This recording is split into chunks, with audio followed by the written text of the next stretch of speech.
right, Wisdom, thank you very much. Maryland voters approved making adult recreational use of marijuana legal. That law will go into effect on Saturday, but still there are questions. And as far as local questions and hopefully local answers, we're joined by Montgomery County Executive Mark Elrich. Good morning, Mr. Executive. How are you? I'm okay, except for the smoke outside. Yeah, it's something universally that we have to deal with this morning. The issue of marijuana, I think one of the questions that people have, not just statewide, but more local now in the county level, and particularly in Montgomery County, what are your plans as far, or what questions do you have as far as what local enforcement measures you can have, or concerns that you might have locally? Well, we're still waiting for the state to develop everything. Right now, the only places they can sell it will be dispensaries, those pre-existing medical dispensaries that actually applied for a license. So the number of places that can sell it are limited. Probably my biggest concern is the ability to regulate advertising. I am a strong believer that you shouldn't be able to advertise any more than there's a store here. I don't want to see advertising promoting the product or encouraging people that if you take a certain product, it's going to have whatever beneficial or happy effects on you. We made that mistake with alcohol, and we wound up having to ratchet back the advertising. We made that mistake with cigarettes. We need to be thoughtful about what we allow people to do in the advertising world. Is that something, though, that you can regulate on the local level, on the county level? So it's not clear. And that's what one of the things we're waiting to find out. Are we going to be allowed to regulate that, or is that something that's going to be left to the state? And if it's left to the state, I will be back at the legislature asking them to limit the ability to advertise.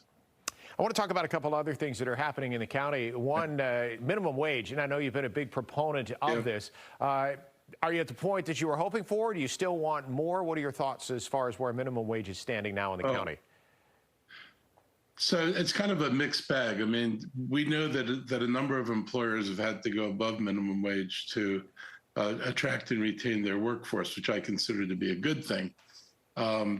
There's still, a group of employers whose minimum wage will be $14.50 July 1st rather than $15. The high rate for companies over 50 is going to be $16.70 on July 1st.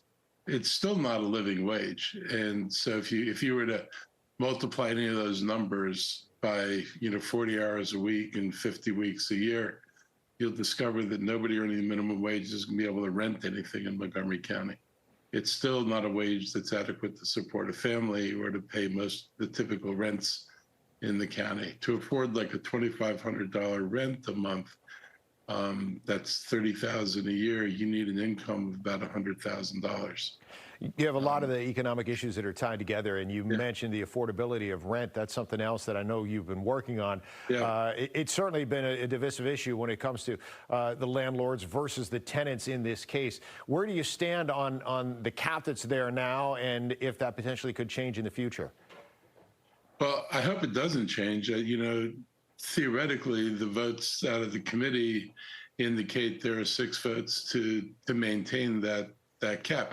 I just want to explain the cap to people, because this is not a severe form of rent control. Everybody's talking about how high inflation has pushed rents.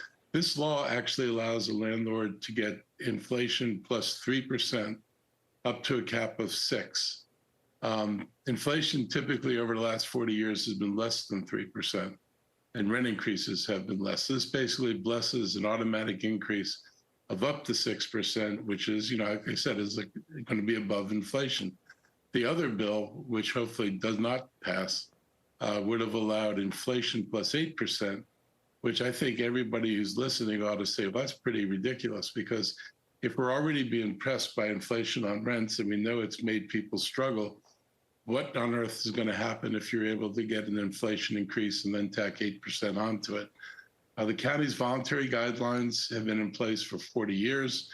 The guidelines have there are only 2 years, I think, where it was above 6%. Most of the time they hover around 3%, and most landlords abide by it. So there's absolutely no need. The other thing is, if a landlord had operating expenses that exceeded inflation, they can file a hardship petition and get a rent increase above the rent guidelines. And if a landlord's doing capital improvements, which is the most likely big driver of a rent increase, it goes through a wholly separate process that has nothing to do with rent stabilization. They get a process that protects their rate of return. So they're in no way in danger of having costs run ahead of inflation or having repairs cause them to need to do more work and not be able to get rent increases. They will be able to get rent increases when their costs exceed inflation or when they do extraordinary work on a building. It's a scenario where obviously, you know, the tenants, the landlords, especially, and the tenants do the research, do the homework, because you know, it's a lot of numbers that are out there. So make sure that everybody is covering all the bases here when it comes to it. We're going to have to leave it there for now, but I always appreciate talking with you, County Executive Mark Elrich up in Montgomery County. Thanks very much. We'll talk to you again soon. You take care.